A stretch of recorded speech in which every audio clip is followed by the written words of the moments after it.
Hello everyone, welcome. We're just waiting for everybody else to join us, so I hope you're settling in. You can see we've got, Kerry's there, Molly's there. It's fantastic. Hope you're all dry and warm. It's just started pouring, absolutely pouring and thundering down here. So bear with us while everybody finishes joined. Deleth, joining from Wales, fabulous. Mark Bonham's joined. So get comfortable, make sure you've got your glasses there. We're looking forward to spending the next hour or so with you, talking about all things Skywave. Do send us questions. I'm monitoring the questions here. So, CJ is watching in Scotland. Lana, hello Lana.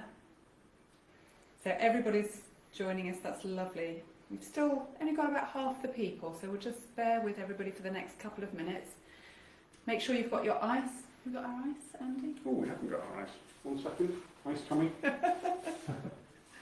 we go. So final preparations, get comfortable. Make sure the children are plugged into whatever they're plugged into so they don't come and interrupt you. Make sure you've got enough snacks. We haven't got any actually. Take some photos, send them to us. Suzanne, hello Suzanne, lovely to see you.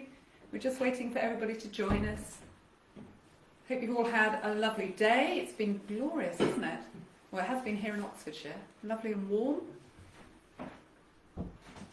We're just getting our ice ready. Have you got your ice?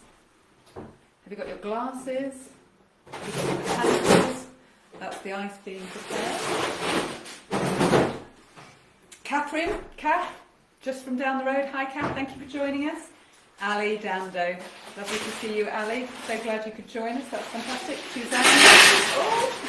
Oh. That's our big ice bucket being filled up. We need a lot of ice. Hopefully you've got yours already. I'm just watching what everybody's doing, so do send me messages. Kate down the road, hi Kate, lovely to see you. Your mum's already joined from Wales. Megan, lovely to see you. I know you're just down the road. Hi Kate, thanks for the message, that's brilliant. We're just waiting for everybody to join us, so we'll start just at 7 o'clock or so. Nick Clayton says we're very quiet. Oh dear, that's not very good. Nick, is that any better if we speak a little bit louder like that? Can you hear us now? Do give us some feedback, guys. We don't do this every week. This is our first one that we've ever done. Nick, is that any better? Let's have a look. I'm really sorry, but the sound is really quiet. Right, okay, this is great, Victoria. Thank you for the feedback. We are working on it. Is the sound any better now? Have a look at my messages. No, it's done. It's done. Unless you've got a gain. Hi Sarah, good to see you. Okay, any better, guys? Okay, we're doing a bit of a sound test with everybody. Some people have said we're a little bit quiet. How are we sounding now? Sounding good, Kate. Thank you very much. Anybody else? Hazel, sounding good for you. That's great. Thank you very much. Hi from Fair Close. Hi Fair Close. Hi Jerry. That's great. Made the sound worse, Katie said. Sound is fine, says fine, Mary. according to Marianne. So some of you have got good sound and some of you haven't. Okay, Sorry about that. There is a big thunderstorm going on here, so I don't know whether the thunderstorms are affecting you. Ali, thank you for saying it's good for us. Victoria, thanks. I'm glad it's better for you. That's great. Sarah, slund is fine. I think you maybe mean sound, but I like slund. You've been on the gin already. Brilliant. Okay, how are we doing on time? Should we? Just gone 7. We've still got a few people to join us. So if you can just get comfy, try not to open those bottles if you possibly can. Well, CJ's saying we're very quiet, but Molly's saying it's fine for us. Guys, I really don't know. I think we've done everything. We have done tests today, and we have tested it with people outside of here. Everybody has said the sound is fine. So for those of you who are finding it difficult to hear us, do perhaps check your settings, because we have triple checked, and pretty much everybody here is now saying the sound is good. So thanks guys for your feedback, and I'm glad it's got better. It's lovely to be so interactive with you. Megan, thanks for saying it's all good. That's great. Deleth, hello. Glad that we sound good over there in Wales as well. Right. What do you think? Yeah, I think Should we make a should start? go for it. Yes. Look, hello and welcome to our very first virtual gin tasting. Thank you for joining us on World Gin Day. It's an absolute honour to have you with us. I'm Rachel Hicks, one of the co-owners and founders of Skywave Gin. And I'm Andy Parsons, the other co-founder and the master distiller of Skywave Gin. So what we're going to do over the next hour or so is give you a curated tastings of our gins. You've got your pack there and we're going to get cracking really soon so you can start tasting your first gin very soon. We're going to do a short quiz as well. That's why we asked you to have pen and paper. And we're going to fill you in with a story about how we started and some fun facts. I'm going to be monitoring what you want from us. And if you've got questions, then please let us know or send us messages. Like here, Megan says, I'm Jay and my wife bought me this for an early Father's Day present. The rain is pouring in here almost as much as the gin. I think he means out there, but I'm glad you're pouring the gin. So with no more further ado, should we get going? Yes. So what I want to do quickly is just to quickly talk through what's in your pack and ask you what to do with it and not what to do with it. Otherwise, when it comes to the tastings, you might have already poured too much in the wrong place and you won't be able to do what we want to do. So what in the pack, you should have 3 miniatures. You should also have, so you've got the raspberry and rhubarb, you've got the London Dry, and you've got the spiced apple liqueur. You've also got one of each of the tonics. So a Merchant's Heart, I don't want to call it a plain tonic because it's a fabulous tonic, but a Merchant's Heart tonic and a Merchant's Heart ginger ale. We feel very honoured to be partnered with Merchant's Heart, one of their official partners, and these mixes work beautifully with our gins. So when I ask you to open them and when I ask you to pour them, please, it's up to you what you do, but work with us because some of the tonics need to go in more than one gin. So if you pour it all in one, you won't have any left. We're going to be tasting some of the gins neat. So again, if you pour it all in one glass and not the other, it isn't going to work. We know that some of you, if you're in twos or threes, have bought more than one pack. The miniatures are 50 centilitres, 5 centilitres, 50 millilitres, which means that there's a double shot in there. So you could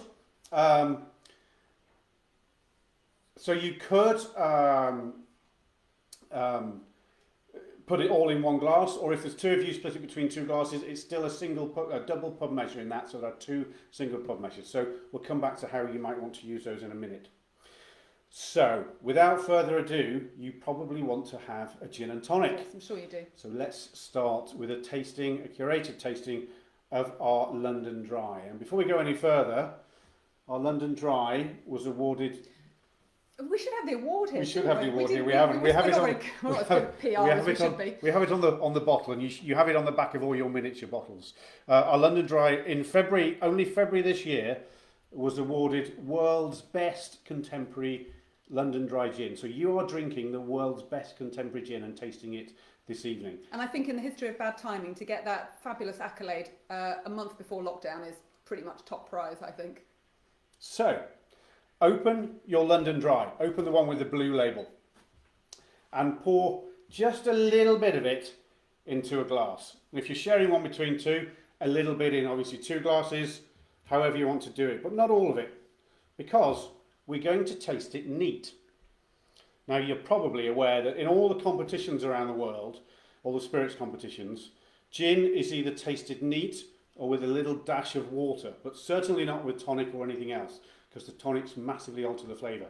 So we're going to try this neat. So hopefully by now you've poured it, and the first thing you do, and I'm sure everyone knows this, part of your taste comes from your nose. You smell it as much as you do taste it. So we're going to nose it. So what are you getting there? Juniper, obviously. It's a London Dry gin, so it is juniper forward. There's going to be juniper as the principal flavour and nose. But you're also getting citrus and maybe a hint of pepper. And that will come to the fore in a second. Now, give it a swirl around a bit, and it's time to taste that neat gin. Only a sip, don't lug it back. And if you're not used to drinking neat gin, as small a sip as you dare.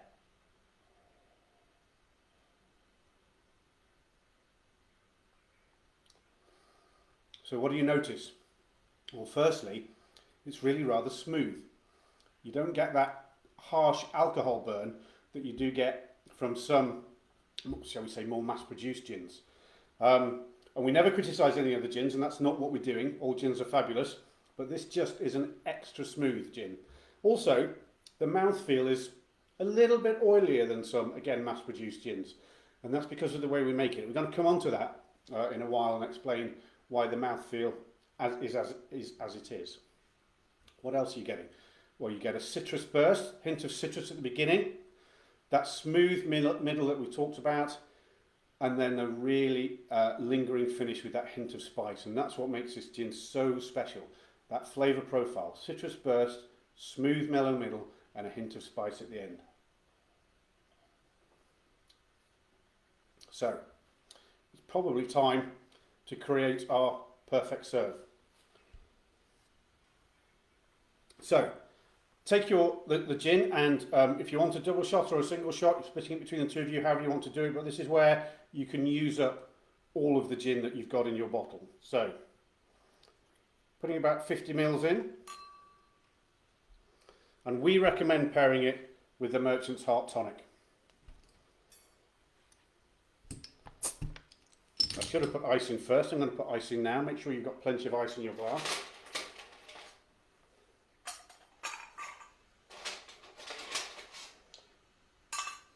Big debate on ice, whether you use lots and lots of ice to keep it very cold or not so much because you don't want to dilute it. It's entirely up to you. You'll also notice we're using these glasses. We're not fans of the big balloon glasses. We think these are just fine, but again, people have their own preferences.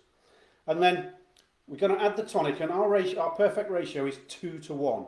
So if you put 50 ml of gin in there, then you need to add 100 ml of tonic. No more, otherwise you're drinking mostly tonic and you drown the flavour of our gin. So I put 50 ml in there, so I'm going to put half. So just half the bottle in there is fine. And then the perfect serve is with a garnish of the grapefruit that we've sent you, and a few of the juniper. You'll notice that grapefruit is it's a dried grapefruit, but we dried it here ourselves because we wanted to make sure that no chemicals or any additives were put into it to help preserve it. So it's freshly dried. So it's a little bit juicier than perhaps, you know, the kind of stuff you can buy in bags from the shops. I think that just keeps a bit more flavour in there. And as you look at your gin now, you might notice an ever so slight cloudiness. That's called a louche, L-O-U-C-H-E, a louche. And that's caused by the essential oils from the botanicals dropping out of suspension slightly when you add the tonic. It can't hold all of that in suspension, so some of it drops out. That's an indication that you have a very, very flavoursome gin. Other gins do it. It's not unique to us, and it just means it's jam-packed full of those lovely essential oils. So that's the perfect serve and the tasting of our classic London Dry. Cheers. So while you sit back and enjoy that, we'll tell you a little bit about how we started. People often ask how we started, how it all came about, what our name means. So a little bit about the background to the gin that you're drinking. We're here in Oxfordshire, and we wanted to reflect Oxfordshire in the gin. The gin came about, well, it was quite an unusual start, wasn't it? Because I bought Andy a distilling course for a big birthday just a few years ago. You can guess which one, I'm not going to tell you. And he pretty much shone. He pretty much outstripped the class without meaning to. He distilled an incredible gin. Even the head distiller on the course was blown away and sort of called the rest of the class over to try Andy's gin. And ever since then, Andy's had the bug. I mean, even on the way back in the car, Andy was on the phone ordering a still from Portugal, a traditional alembic still, which was shipped to us, and sort of ordering kit and getting recipes sorted before we'd even got home. And then when we got home, he just began studying and working on the recipe. There were sort of 40 iterations of it, weren't there, over 6 months. We got a lot of tastings done. We invited a lot of friends and more objective tasters to try it, and we honed and honed until we got the recipe right. And then we launched in October 2018, but didn't become a full company until only 2019. So we're less than 18 months old. But it's been an incredible journey, and what we wanted to do when we created this gin was reflect Oxfordshire in it as part of the profile. So in the gin that you're drinking, there are 13 botanicals. One of them is blackberry, which is quite an unusual botanical to have in a gin, and we forage the blackberries from the hedgerows around Oxfordshire. I take the dog for a walk, I pick high, so nowhere near the dogs, I pick high, and we freeze them throughout the year so that we've got a constant supply of Oxfordshire blackberries. But it isn't just the blackberries that reflect the county. When we have made, distilled the gin, it's obviously incredibly strong. You'll tell me the exact strength. It comes off the still at 84% alcohol. 84%. So obviously every gin distiller dilutes the gin to whatever they wish it to be. Ours is at 42%. And you cut it with water when you use the London Dry method. Andy will talk more about that shortly. And we cut it with Blenheim Palace natural mineral water. Because Blenheim Palace, the birthplace of Winston Churchill, that incredible, beautiful place, is just 15 minutes down the road. And we spend a lot of time there and always have. So we're really, really proud to be using their water in our gin. So that's one other way that we get Oxfordshire into our London Dry. Our botanicals also reflect the adventures that we've had. So they come from exotic places around the world, which is why we have things like coriander, cumin. Actually, we don't have cumin. We don't have cumin. No, sorry. It's because I've got curry in my head, because Andy bought some lamb this morning to do a curry. We have coriander, we have cardamom, we have ginger. We're not going to tell you all of our botanicals because we have to keep some secrets, but they reflect the places we've been. And a lot of people say to us, well, look, why are you called Skywave? And it is quite an unusual name.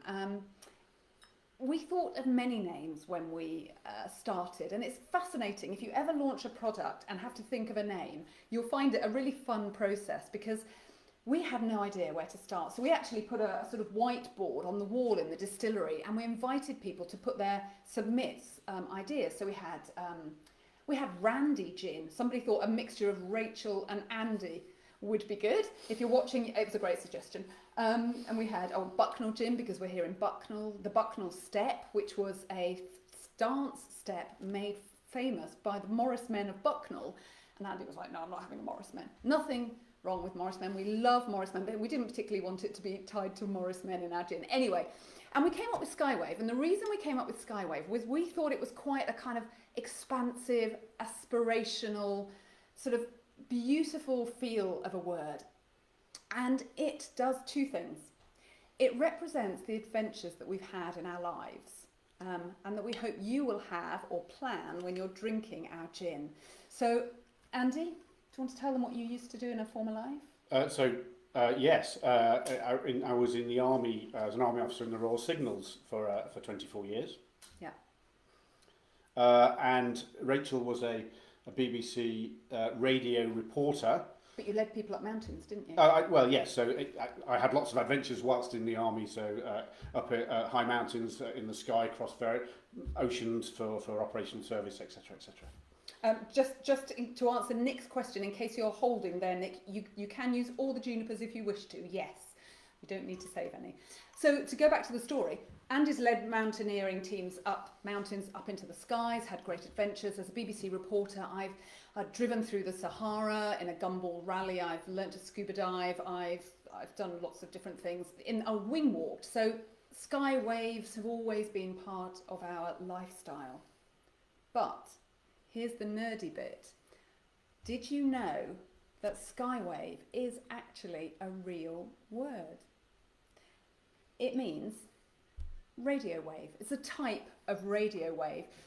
I trained as a BBC radio journalist, and Andy was in the Royal Signals, so communications and radio were part of his life. So that also links us all in. So there we go.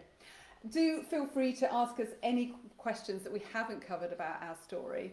But for now, I'm going to hand it over to Andy, who's going to talk a bit about why our gin is so smooth. I hope you found that it was smooth, and people do comment on that. So what is it that you do, Andy, with your magic hands and that magic recipe that make it so smooth? So yes, we do get a lot of comments about how smooth it is, and indeed the judges at the World Gin Awards commented on that. We have a lovely video on our website done by the editor from Master of Malt that says how smooth it is. So how did we achieve that smoothness? Well, the first thing is the type of still that we use. This isn't actually our production still that I'm going to reach off shot to pick up.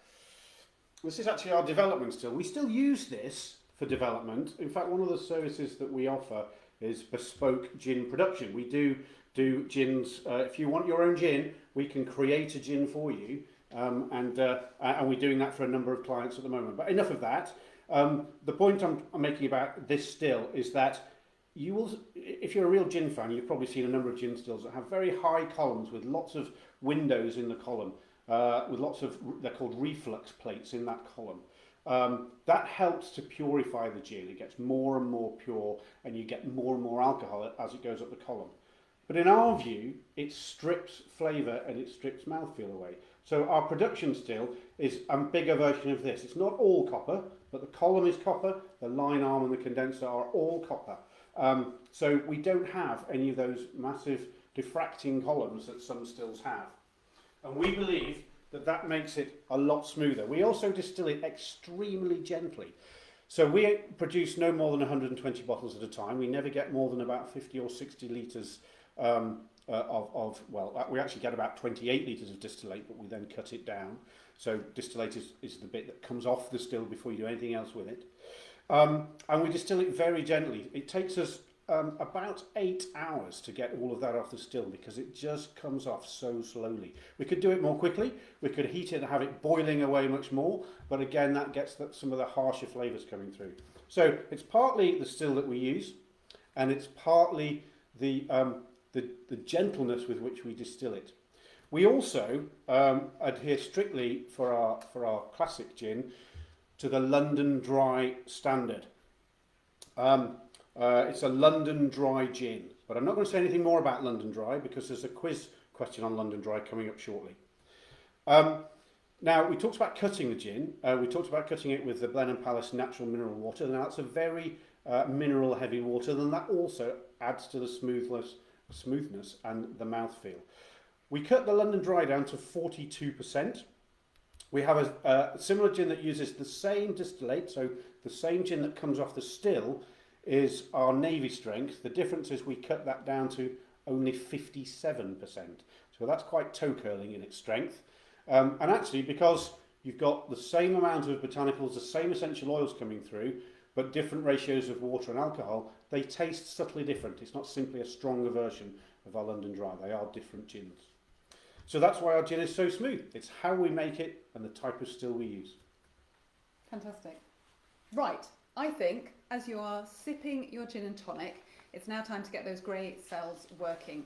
So we're going to do a little quiz. We're going to do a quiz now, a couple of questions now, and we're going to do a bit more quiz later after you've had another drink, and we'll do the answers later on. So, no coughing. Andy. So it's just a little bit of fun, and the questions are not particularly difficult, but try and do it without Googling them. Oh, We can't see you, so we don't know if you're Googling the answers. But don't cheat. But don't. So, question number 1. Which country in the world drinks the most gin per capita? It's not multiple choice, you just get the questions. Which country in the world drinks the most gin per head, per capita? If you're drinking this between you, you could play against each other. Yeah, quick, rip up the paper in half. Secondly, question number 2, and I hinted we'd get this one. What does it mean if a gin is described as London Dry? What does it mean if a gin is described as London Dry? And the third question, which distillery, which was opened in 2008, was the first distillery to open in London in almost 200 years? So which distillery, which opened in 2008, was the first distillery to open in London in almost 200 years? Right. There we are. While you're thinking about those questions, I'm just going to read out a few comments. You're all sending lovely comments about the London Dry you're drinking. Mary Anne says it's delicious. Jerry says enjoying the first gin. Yeah, it's only the first one. It's good, this, isn't it? Ray says I like this one. Delith has sent us an answer. That's clever. I won't read that one Don't out. read it out. just have it for yourself. But that's great. I also have just got to mention that Megan has got in touch and says she's a member of the 13 Signals. Oh, right. 13th Signal? the brand new 13 Signal Regiment. Hello, Megan, and congratulations for being a refounding member of 13 Signal Regiment, newly formed. Brilliant. Yes, because we've got people from Scotland, from Wales, from Surrey, Kent, Lancashire, across Britain joining us today. So it's absolutely fabulous to bring you all together on World Gin Day for this virtual gin tasting at the Skywave Gin Distillery, and to welcome you and show you around what we can offer. So, I think it's time to talk about raspberry and rhubarb gin, don't you? Because we're quite proud of this, and a lot of people say, oh yeah, I can do that at home. Do you know what? You absolutely can try, and I'm sure you'll make a lovely gin, but it won't be this. And this is your next one to try, so I hope you're ready, and if you haven't finished the first one, well, drink responsibly, but hurry up. So, Andy, I'll let you talk about this one, and to do the perfect serve. Well, I'll talk about the perfect serve, and I'll talk about the tasting, but I'd like you to talk about how we make it in a moment. Is that all right? Yep. Good. Okay, so what's unusual about this gin? Most gins are designed to be drunk neat and are tasted neat and then drunk with a mixer. This gin specifically is designed to be drunk with a mixer. It's not a gin to be tasted neat. Because it's designed for the flavours to be brought out and the extra sweetness that a mixture brings with it. It's a dry gin, it's at 42%, so it's a proper grown-up full-strength gin. It's not a pop gin like some of the fruit gins, other fruit gins are. So we're going to drink this in two ways. We're going to drink it with the rest of the tonic that you left from your first tasting, and then we're going to try it also with a raspberry and rhubarb. With a ginger ale. So there's two ways you could do this. If you've got 2 packs, you could make one with the tonic and one with the ginger ale.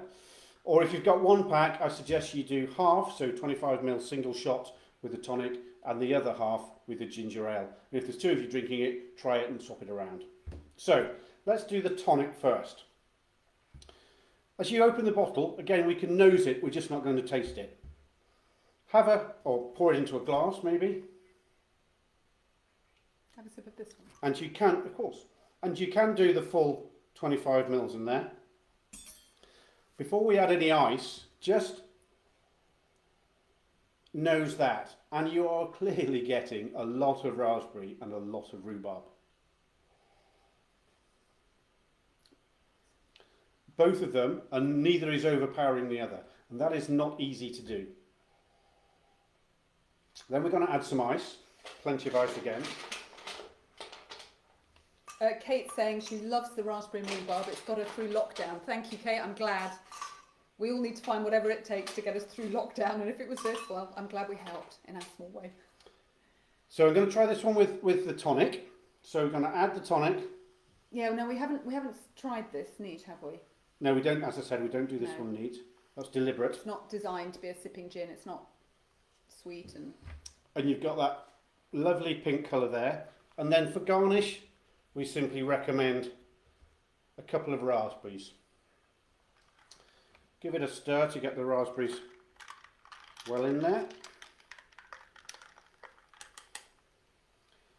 And that's it. So again, on the nose, you're clearly getting the raspberries coming out now. Rhubarb's in the background. And then let's have a taste. How is it? How is it? Are you enjoying it? Yeah? Now this divides people. When we do fairs and we do tastings in the real world, as opposed to the virtual world, 50% of people can taste the raspberry first and 50% can taste the rhubarb. And you can't predict it, it's a complete mix. I was getting more raspberry than rhubarb then, but tomorrow I may get more rhubarb than raspberry because our taste changes literally day to day depending on what we've eaten, what we've drunk, how hydrated we are. Also take 2 sips. And yes, we also recommend taking a second and third sip because that's when your mouth gets used to it. Some people say they absolutely were not expecting the flavours they get when they first taste this, and they have to have a second or third sip for their brains to get used to what they're drinking. But we hope you're getting that magical fruit burst.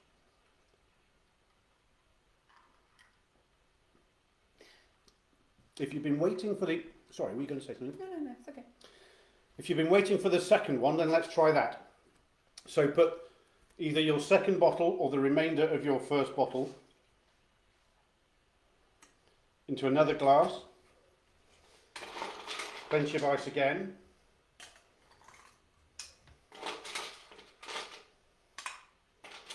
And then... Sorry, I've just got to read this. Megan is saying it's fruitier than a night out in Soho. Thank you very much. I'll take that.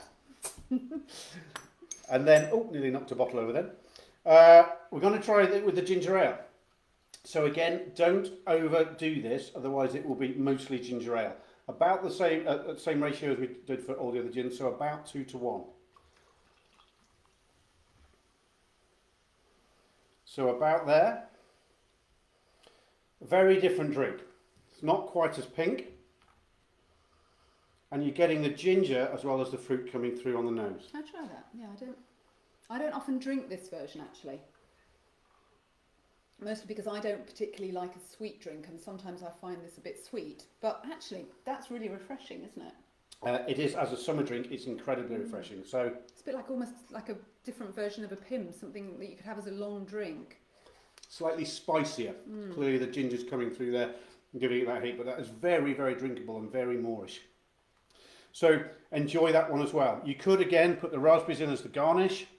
It'll help to bring out the raspberries a bit more. Nick, thank you for telling us you're getting the raspberries. That's great. And Kerry can't keep up. sorry, Kerry.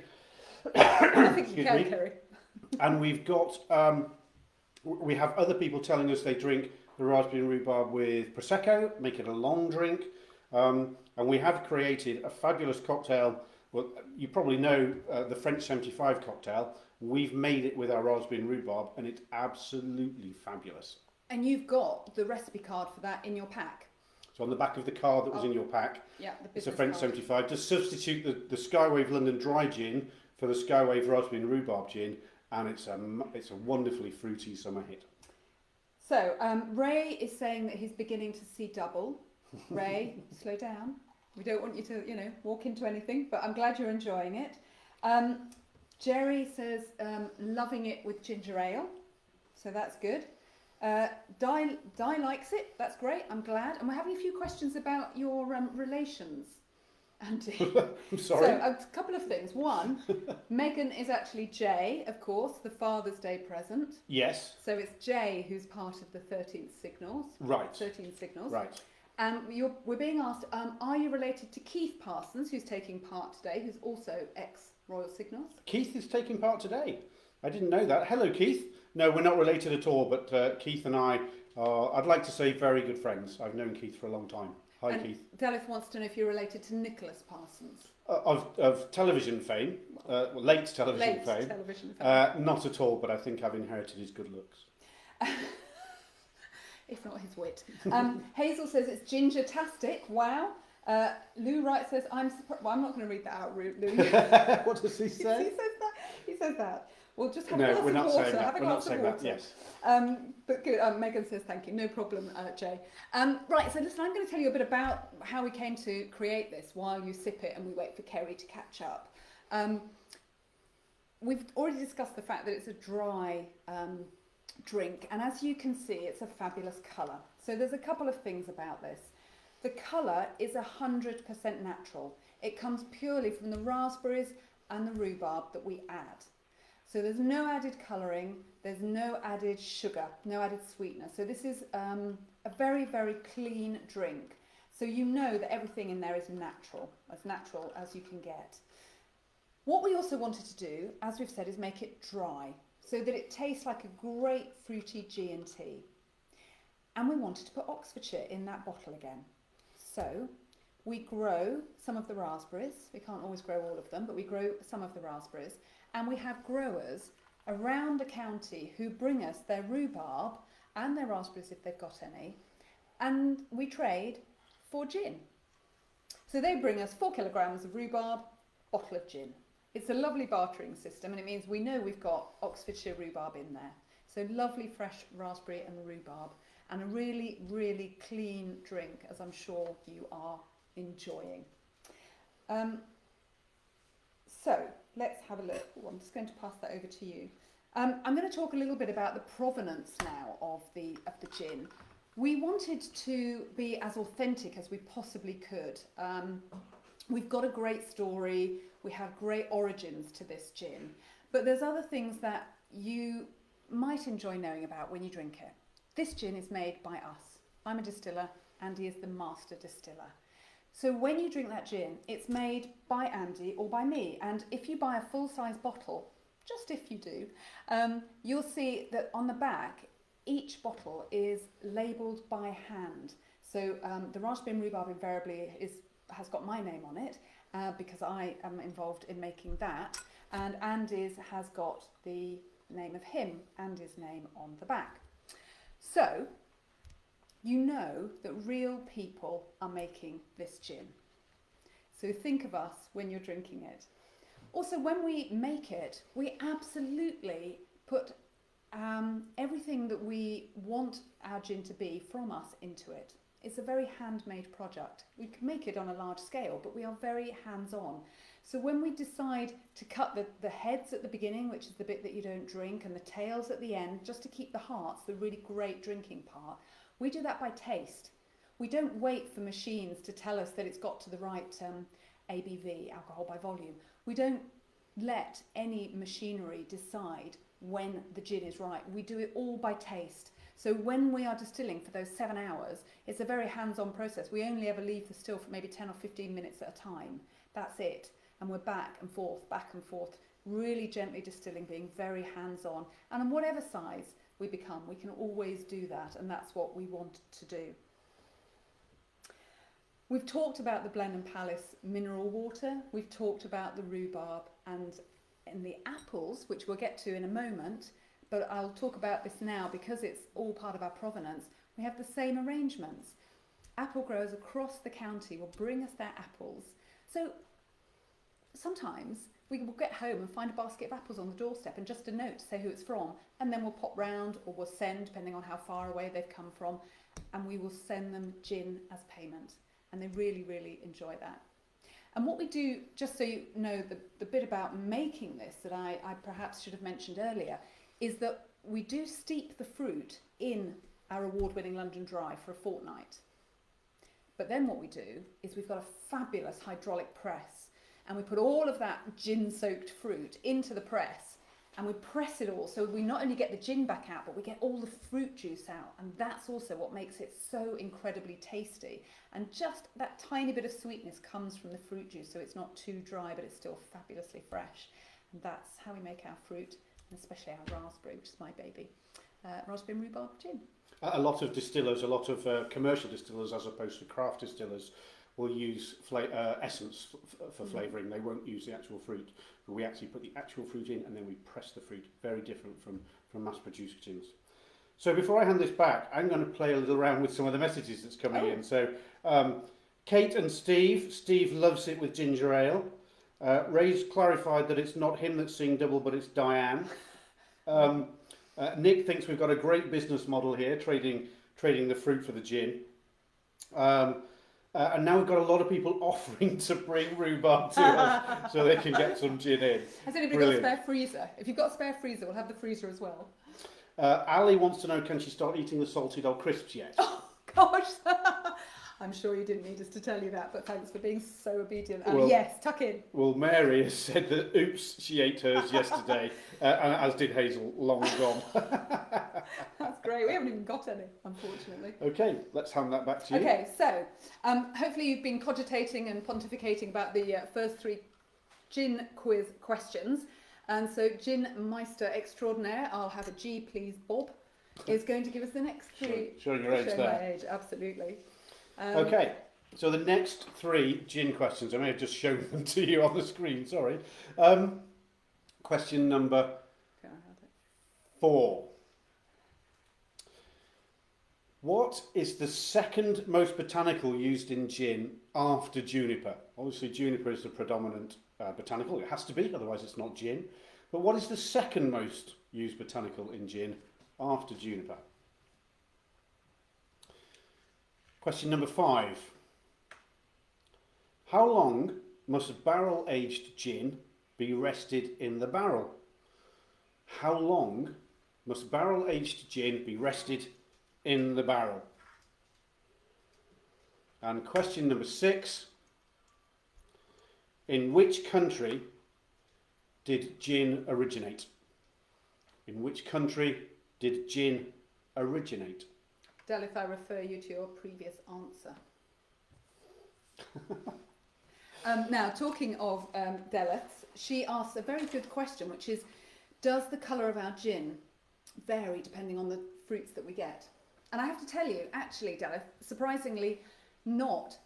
Even though, you know, at the beginning of the season, when we got some really fabulous pink rhubarb, I think actually most of the colour, to be honest, must come from the raspberries, because even when we get the greener rhubarb, the colour still stays the same.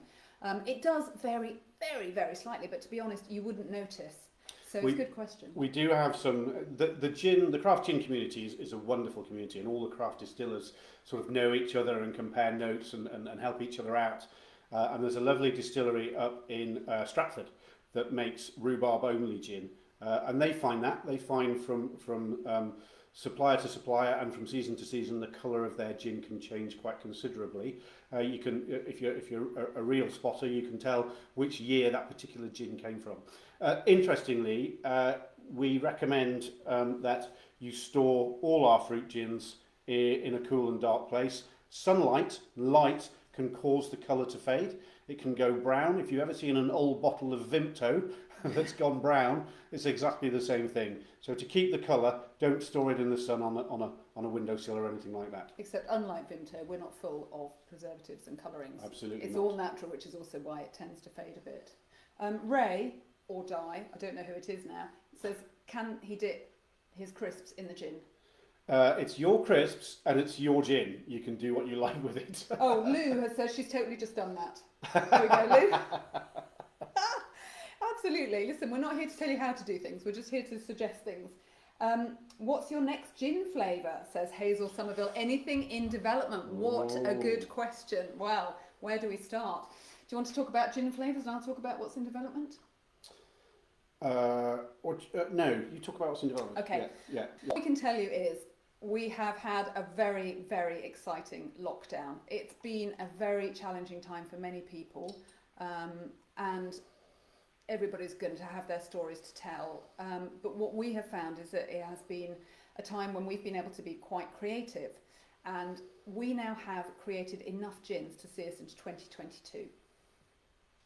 So if you like our gins, you're going to keep loving them, because we've got a few to come.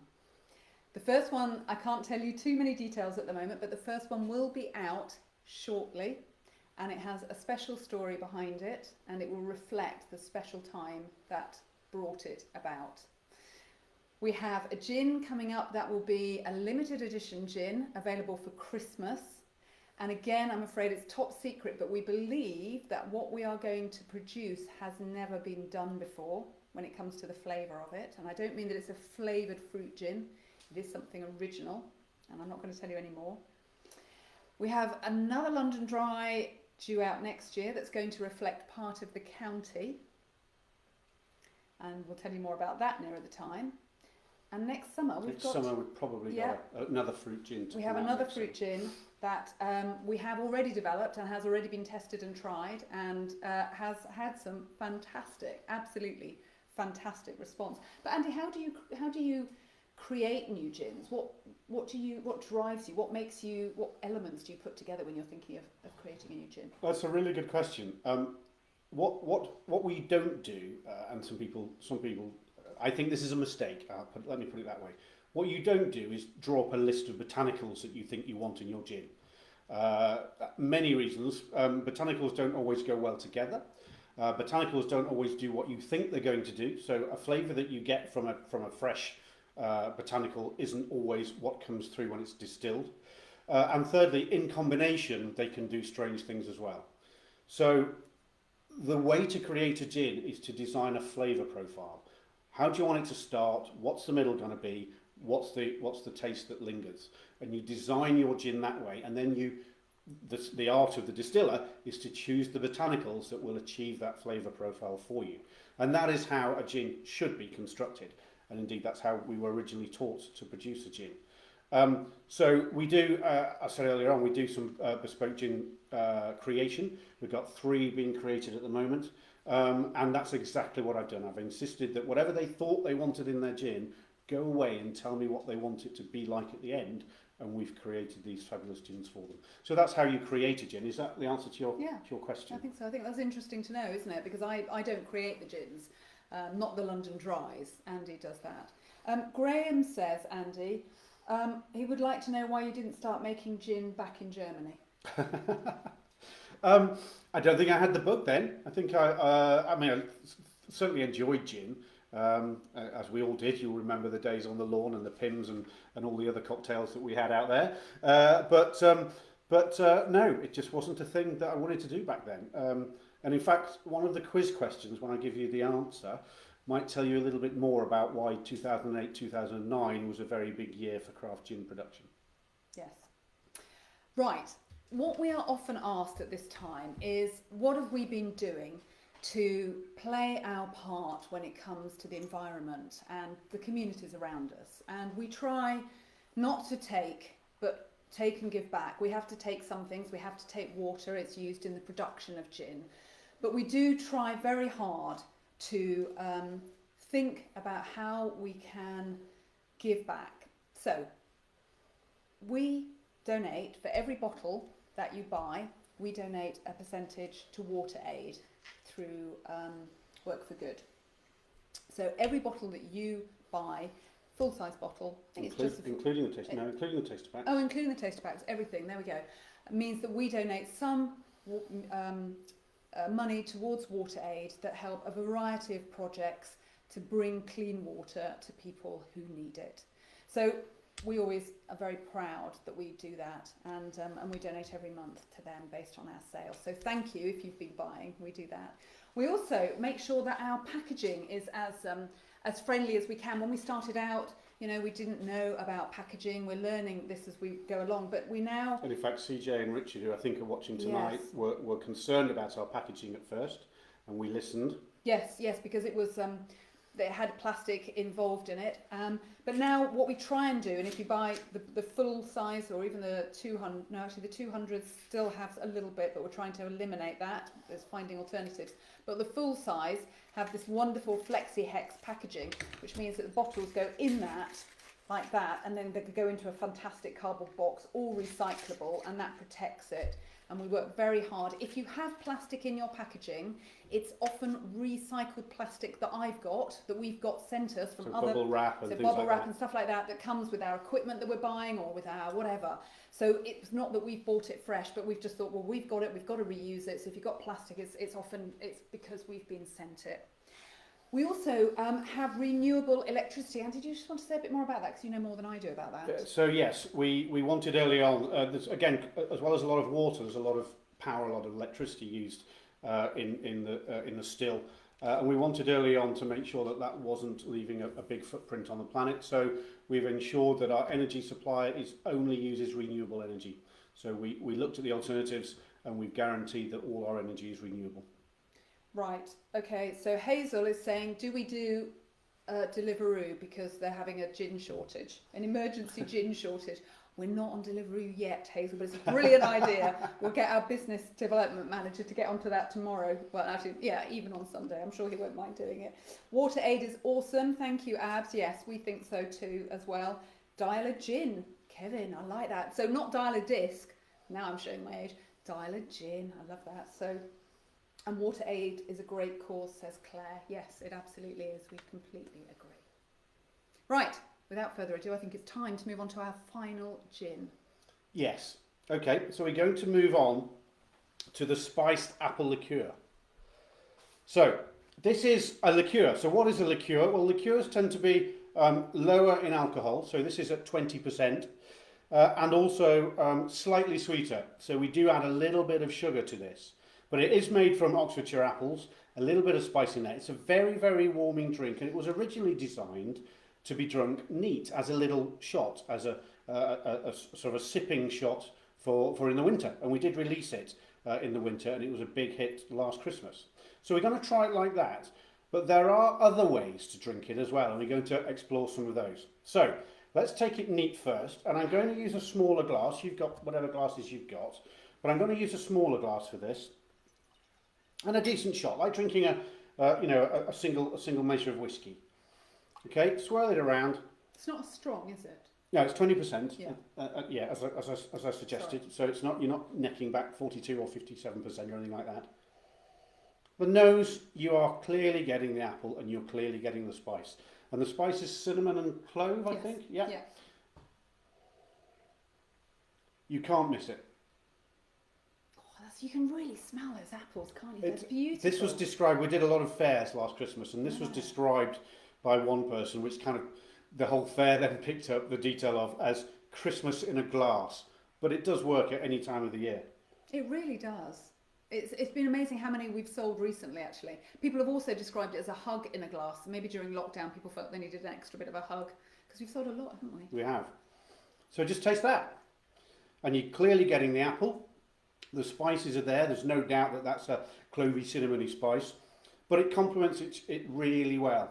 It's very warming. I can feel it warming as it goes down. And you could sit that all night. Imagine pulling the curtains closed, putting another log on the fire, your favourite film on TV, and you're sipping away at this. But you can also, I mean, a lot of people are drinking it in the summer, and they're putting it just over a lot of ice. So it's a really, really chilled, fabulously fruity drink.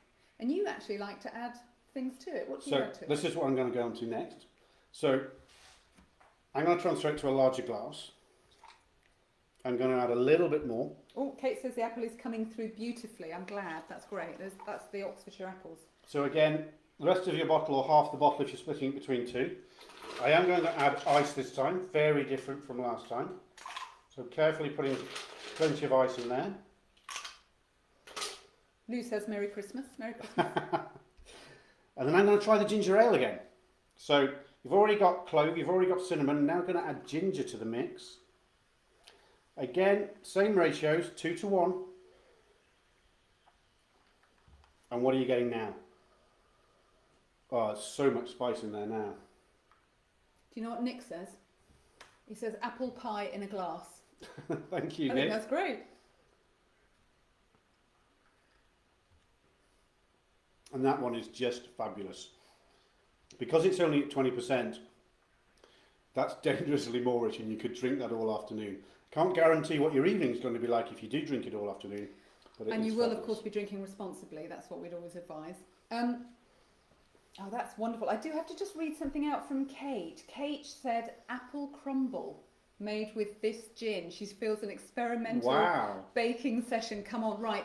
Kate, if you do that, will you take some photos, send us the recipe, maybe, you holding the fabulous crumble and the recipe, and we will share that. That's a brilliant idea. And tell us what it tastes like, of course. How's that? Oh, that is so good, isn't it? There's nothing wintry about that when you put it with ice. You put it with It's ice, just, you put it with the ginger. And also people, again, are drinking that with Prosecco. They're making it long. Again, it's a very, very versatile gin liqueur. One of our favourites. Yeah, absolutely gorgeous. Right. I think it's time for quiz answers. Now, how are you all feeling? Are you feeling competitive? Oh, hang on a moment. Sorry. Kate's saying, wow, tell us about your tonics ginger ale. Yeah, should we just tell them a bit more about Merchant's Heart and why we work with them? Thank you for that question, Kate. It's a very good one. Do you want me to lead off on that? Yes, please. So we looked around for the perfect pairing and the perfect tonic for our gin. There was a lovely couple just down the road that were making tonics. There's a fabulous couple just over the border in Buckinghamshire who are making great tonics. You've probably heard of, I can't remember the name, the Dutch twins that make... Double Dutch, that also make great tonic. 12 Below, the ones just over the border in Buckinghamshire, they're great as well. Fentimans makes a great tonic. Fever Tree, everybody likes Fever Tree. But a lot of them were just not right for our gin. When you tried our gin neat, you would have got the London Dry that we did very first. You'd have got all the subtle flavours coming through. And we didn't want to drown them. We wanted to find a tonic that worked. And a long time, well, about 18 months ago, a year ago, I read about Merchant's Heart in a trade magazine. You could get it in about 3 shops in London. It was very rare, and you can buy it online. And I bought a case of the tonic online, and it works beautifully with our gin. And unfortunately, all the local partnerings that we wanted to do were not as good as with Merchant's Heart, and we didn't do them. So we plodded on, and then amazingly, in about November last year, we had a phone call from Merchant's Heart, and they said, we partner with one or two, a small handful of craft gins to showcase our mixers. They call them, their byline is the Spirit Enhancer, so it doesn't drown or overflavour your spirit, it enhances it. That's their philosophy. And we got that phone call, and they said, we'd love to partner with you. Can we talk more? So we met with them, we tasted with them, they tasted our gins, they tasted our gin with their tonic, and we agreed that it was the perfect partnership. So we are now the official partners, one of the official partners of Merchant's Heart, and that's how that came about. It's absolutely not based on any kind of financial incentive to be their partner in either direction. It just works beautifully with our gin, and we love it. But the amazing thing was that the meeting that we had with them, having had this phone call, we met them in London on this cold, wintry November afternoon. And we tried their tonics, and we hoped that they liked us, and we thought that we had a good gin that would go well with their tonic, and we were chuffed to be there, frankly. And then we went on to the meeting that we had, or the event that we had been in London for originally, which was the World Gin Awards, the first round, the country round. And we were buzzing that we'd had this great meeting with Merchant's Heart, and then we were named Best Gin in England. And so we could phone them up and say, look, we'd love to work with you. And by the way, we've just been named the best contemporary gin in England. And they were like, oh, that's fantastic. And then 3 months later, we could phone them again and say, we've just been named best contemporary gin in the world. So it's a lovely partnership, and we always recommend them. I mean, you put whatever tonic you want with it, because you should, have a gin that you like the taste of. But for us, that's the perfect pairing. Right, on to... Any more questions before we go to the quiz answers? Victoria says, I've just tried the spiced apple with fresh raspberries and tonic. Yeah, that would be nice. I can imagine that would be really nice. We've added a cinnamon stick to our spiced apple gin, and it's lovely, says Lana. That's good. Good to have that to hand. Yeah. Lou is about to put their pants on their head. Always good to keep the tone high. And I'm glad that we can't see you can only see us. Right, I think it's time, before the pants go on the head, to give you the quiz answers. So question 1 was, which country drinks the most gin per capita? And the answer to that, you may be surprised, or maybe you know the answer. The answer is the Philippines. So the Philippines drinks more gin per capita than any other country in the world. And if there are any distributors from the Philippines listening tonight, we'd love to get our gin into the Philippines. Yeah. Question number 2. What does it mean if a gin is described as London Dry? And in fact, it's really funny. When we first launched our gin, we had a gentleman in the region where we're from, in Oxfordshire, who said, oh, you're just jumping on the bandwagon, you just want a London name on your gin, why do you not call it Oxfordshire gin or Bucknell gin or whatever? Actually, London Dry is the process that makes the gin, and it's also an EU standard, European standard. What it means is that you can't add anything after the gin comes off the still except the water that you cut it with. Now, technically, you can add a tiny bit of sugar, 0.1 grams of sugar per litre, but you can't add any flavouring, you can't add any more, anything like that. And there are some big name gins that, if you look carefully on the label, don't mind saying it, and they wouldn't mind me saying it. Hendrick's, for example, if you look on the label, it does not say London Dry Gin, because they couldn't get the cucumber flavour that they wanted by distillation, so they add that flavour afterwards. It's not a London Dry Gin. London Dry is considered to be the pinnacle of distilling, and the pinnacle of craft distilling in particular, because if it's not quite right, if it's not what you want when it comes off the still, well, tough, because that's all you can do. Add a bit of water, and that's your gin. So the skill is getting it just right in the still, distilling it just right, getting the recipe perfect for the flavour that you want. It really is the pinnacle of the craft. So that's what London Dry means. It's nothing to do with where it's made. It's nothing to do actually with what goes in it. It's about the method that makes it. You can't add anything after you've distilled it. So, question 3. Which distillery, which opened in 2008, was the first distillery to open in London for almost 200 years? And the answer is Sipsmiths. It was the first distillery in London to be established since 1820. Why is that a big deal? Well, when the Sipsmith, the two guys that founded Sipsmith, founded their distillery, the excise, the HMRC, said they couldn't do it. They said that unless you're creating very, very large amounts of gin at a time, actually 18 hectolitres was the law, then you won't get a licence. And they took HMRC to court and said, that's not fair. There's no basis for that law at all since 1871, the Gin Act of 1871. So we want it changed. And the court said, we agree, there's no longer a basis for that. And so they were granted a licence with no minimum limit on how much they could produce. And that is why we had the craft gin boom throughout the 2010s and up to today. That's where craft gin came from. The boys from Sipsmith challenging HMRC. That's why you have craft gin that you know and love today. They're very modest. The couple, the two chaps behind it are very modest and don't take credit for kicking off the craft gin boom. But that is why you are able to drink anything other than, frankly, Plymouth gin. Beefeater or Gordon's. Or Gordon's, yeah. That's it. That's due to them. Question 4. What is the second most botanical used in gin after juniper? The answer is coriander. About 90% of all distilled gins in the world will use coriander. And indeed we do as well. It adds citrus notes and a warm spiciness to the middle mellow section of a gin. So about 90% of gins in the world, almost 90%, will use coriander as a second botanical. Question number 5. How long must barrel-aged gin be rested in the barrel? The answer is any length of time you like. Unlike whiskey and other spirits, there's no legal definition or requirement for how long gin should be aged in the barrel. And it depends entirely what you want to do and what effect you want to achieve from barrel aging. So there is no rule about how long you put gin in a barrel if you're going to barrel age it. And finally, number 6. In which country did gin originate? Delith? A lot of people think it was Holland. They think it's Dutch. Well, in fact, Geneva, which is the Dutch spirit, which you could argue gin is descended from, is indeed Dutch. But Geneva is based on a malted spirit. So it's basically a whiskey that's flavoured with juniper. Whereas gin is a neutral spirit that's flavoured with juniper. It was invented in England and it's a much cleaner, smoother spirit. So gin is very much quintessentially English. There we have it.